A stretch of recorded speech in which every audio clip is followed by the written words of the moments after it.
صحیح البخاری کتاب اذان کا بیان باب 7 ہڈیوں پر سجدے کرنا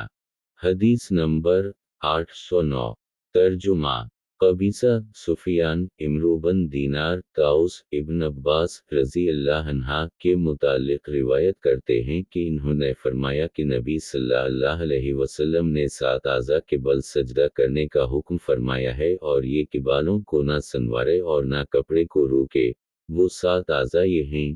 پیشانی، دونوں ہاتھ، دونوں گھٹنے، دونوں پیر۔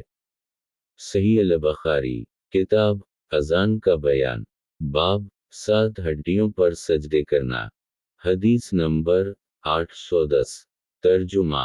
مسلم بن ابراہیم شعبہ عمرو طاؤس ابن عباس رضی اللہ عنہ نبی صلی اللہ علیہ وسلم سے روایت کرتے ہیں کہ آپ نے فرمایا کہ ہمیں حکم دیا گیا ہے کہ ہم 7 ہڈیوں کے بل سجدہ کریں اور نہ بالوں کو روکیں اور نہ کپڑے کو۔ صحیح البخاری کتاب اذان کا بیان باب 7 ہڈیوں پر سجدے کرنا